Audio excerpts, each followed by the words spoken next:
Hello friends, welcome to my YouTube channel. मैं लेकर आई हूँ लूसेंट बुक। मैं आपको पढ़ाने वाली हूँ Lucent day by day and topic by topic हम सारी लूसेंट को कवर करने वाले हैं। तो चलिए स्टार्ट करते हैं एंशिएंट हिस्ट्री से।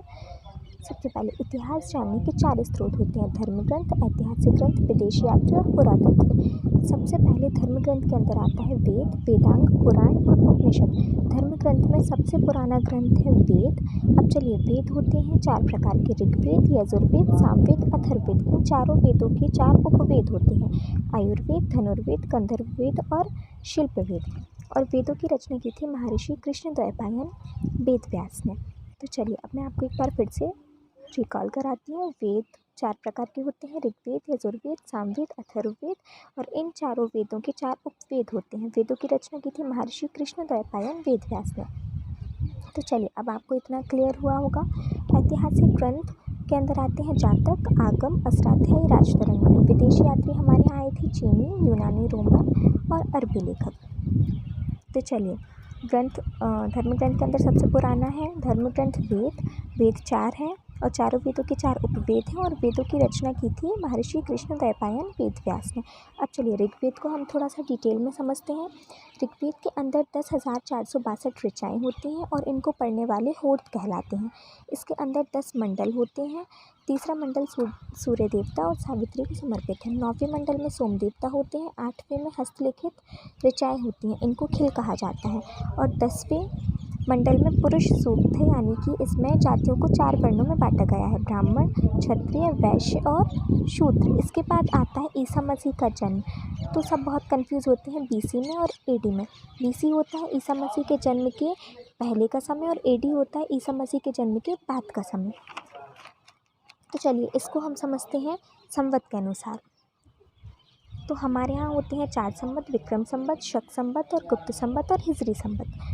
अब मैं आपको बताऊंगी कि इन संवत की स्टार्टिंग कैसे हुई। तो चलिए, उज्जैन के स्थानीय राजा ने शकों को हराया था और विक्रमादित्य की उपाधि धारण की थी, तभी से विक्रम संवत की शुरुआत हुई थी।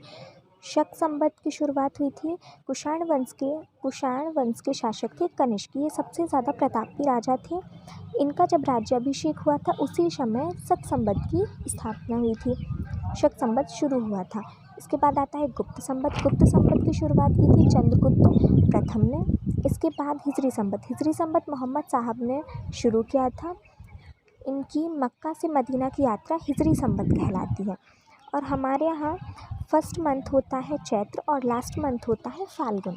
तो चलिए, इतना आपको क्लियर हुआ होगा। अब हम इसके बाद आता है यजुर्वेद। अब हम यजुर्वेद के बारे में थोड़ा सा पढ़ते हैं। यजुर्वेद का उपवेद होता है धनुर्वेद। इसकी ऋचाएँ होती हैं, इनको पढ़ने वाला कहलाता है अथर्ववेद। इसमें गद्य और पद्य दोनों होते हैं। ये एक ऐसा वेद है जिसमें गद्य और पद्य दोनों हैं। इसके बाद आता है सामवेद। सामवेद में संगीत होता है, साथे संगीत, इसी में संगीत होता है। सामवेद का उपवेद है गंधर्ववेद। सामवेद की ऋचाएँ और सामवेद में जो ऋचाएँ होती हैं, इनको पढ़ने वाले को उत्तरार्ध बोलते हैं। इसके बाद आता है अथर्ववेद। अथर्ववेद की ऋचाएँ होती हैं और इनको पढ़ने वाले ब्रह्मा कहलाते हैं।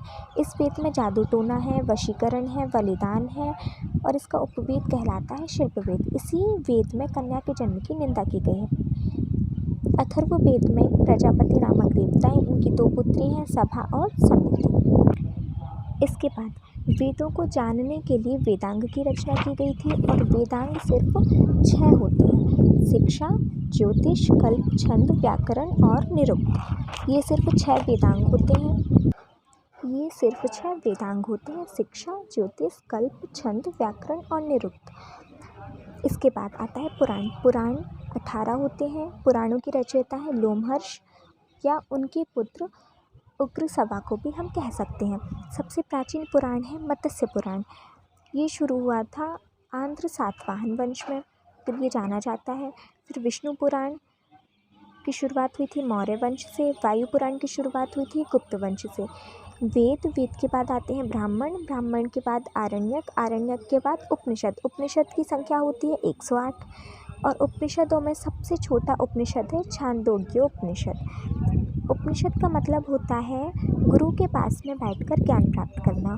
और ये जो हमारा आदर्श वाक्य है ना, सत्यमेव जयते, ये मिला है मुंडको उपनिषद से। तो चलिए, आपको वीडियो कैसा लगा? अगर आपको अच्छा लगा हो तो आप लाइक सब्सक्राइब कर सकते हैं। Thank you.